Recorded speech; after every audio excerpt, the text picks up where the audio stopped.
খালেদা জিয়ার সুপুত্র হিসেবেও, জিয়াউর রহমানের সুপুত্র হিসেবেও যিনি নিজেকে প্রমাণ করতে ব্যর্থ হয়েছেন, অসুস্থ মায়ের পাশে যিনি আসতে পারেন নাই, সে লন্ডনে বসে কন্টেন্ট ক্রিয়েশন করে আর বড় বড় কথা বলে। তারেক রহমান বলেছেন ৭১-এ জামাত ইসলামী কি করেছিল তা মনে রাখতে হবে, এই আহ্বান জানিয়েছেন। জামাতের বিরুদ্ধে এত বড় আহ্বান তারেক রহমানের, তা আমরা একটু পাল্টা আহ্বান জানাই। আগে দেশে আসেন, তারপরে আহ্বান জানান, মায়ের পাশে আসেন। আপনি মায়ের প্রতি দায়িত্ব পালন করতে পারেন না, আপনি কিসের নেতা? আপনি তো ধরা এই জায়গায় খেয়েছেন। ৭১-এ জামাত ইসলামী কি করেছিল তা মনে রাখতে হবে। তা ৭১-এর পরে যেটা ঘটেছে রিসেন্ট পাস্ট, সেটা একটু মনে রাখতে বলি, স্মরণ করিয়ে দিই। তারেক রহমান যে খাম্বা তারেক বলা হয়, শুধু খাম্বা বসিয়ে বিদ্যুতের মূল তারের টাকা পয়সা আপনি খেয়ে দিয়েছেন, সেটাও জনগণ মনে রাখবে। ওকে, বাংলাদেশের সব জায়গা থেকে, পাবলিক টয়লেট থেকে শুরু করে মেগা প্রজেক্ট থেকে যে আপনি 10% খাইতেন, ওই 10%-এর কথা জনগণ মনে রাখবে। আমরা সেই আহ্বান জানাই। তারেক রহমানের নাম বলার আগেই মনে রাখবেন 10% এবং খাম্বা। শায়েখে জন্ম নাই, রেজাউল করিম, পীর সাহেব জন্ম নাই, এরা এই বিষয়টা একটু স্মরণ করিয়ে দিবে, যথেষ্ট।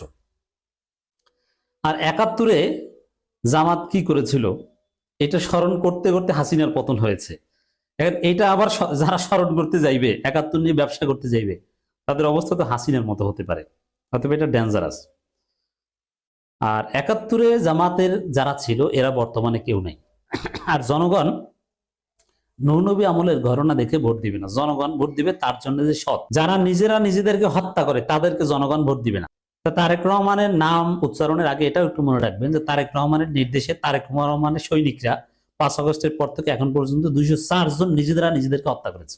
এবং তার দল যে চান্দাবাজদের দল, একটা ঘটনা বলি, তারেক রহমান সম্ভবত একই বক্তব্যে, মা অসুস্থ, এইসব কথা কোনো ভালো সন্তান এখন এই কুচ্চারণা টাইপের কথাবার্তা বলতে পারে? সুসন্তান হলে, যেখানে জামাত ইসলামী তার জন্য দোয়া করছে, তখন এটা কেন বলতে হবে? কি করেছিল? এইসব নোংরা রাজনীতি কোথায় পেয়েছে? আওয়ামী মার্কা রাজনীতি, ভারতের দালালি মার্কা রাজনীতি কোথায় পেয়েছেন? এটা ভারত শিখিয়ে দিয়েছে। এগুলো কি না বলেছেন ডাকসু নির্বাচনের আগে, কোনো লাভ হয়েছে? না। এই যে বিএনপি, এই বিএনপি তো রাজাকারদের দল। এখন আওয়ামী দৃষ্টিভঙ্গিতে যদি জামাতকে আপনি রাজাকার বলেন, তাহলে আওয়ামী দৃষ্টিভঙ্গিতে জিয়াউর রহমানও রাজাকার। কারণ আওয়ামী মুক্তিযোদ্ধারা সবাই বলেছে যে জিয়াউর রহমান ছিলেন পাকিস্তানের সর। বিএনপির মূল প্রতিষ্ঠাতার মধ্যে একটা বড় অংশ ছিল প্রতিষ্ঠিত সাজাপ্রাপ্ত জেল খাটা রাজাকার, যেটা জামাতের কেউ ছিল না। এর মানে জামাতে রাজাকার বা স্বাধীনতা বিরোধী ছিল, ইটস ট্রু। কিন্তু যদি বলা হয় যে কে বেশি স্বাধীনতা বিরোধী, কোন দলে বেশি স্বাধীনতা বিরোধী, উত্তর হচ্ছে বিএনপি আরো বেশি রাজাকারের দল, আরো বড় রাজাকারদের দল, এবং বেশি স্বাধীনতা বিরোধী এবং বড় রাজাকারেরা বিএনপিতেই ছিল। যেমন আপনি সর্বশেষ আওয়ামী লীগ আমলের রাজাকারের তালিকাও দেখেছেন যে জামাতে রাজাকার ছিল ৩৭ জন বা অল্প কিছু, আর বিএনপিতে হাজার হাজার রাজাকার। সালাউদ্দিন কাদের চৌধুরী কি ছিলেন? কি তারেক রহমান সাহেব একটু মনে রাখবেন। তারপরে শাহ আজিজুর রহমান, বিএনপি যাকে প্রধানমন্ত্রী বানিয়েছিল এবং বিএনপির অন্যতম প্রতিষ্ঠাতা, তিনি কে ছিলেন? তিনি জেল খাটা সাজাপ্রাপ্ত রাজাকার। এরকম জেল খাটা সাজাপ্রাপ্ত কোন রাজাকার জামাত ইসলামীতে আপনি একজনও দেখাতে পারবেন না, সে ৭৩ সালেও আপনি দেখাতে পারবেন না। আর বিএনপিতে জেল খাটা সাজাপ্রাপ্ত রাজাকার। এবং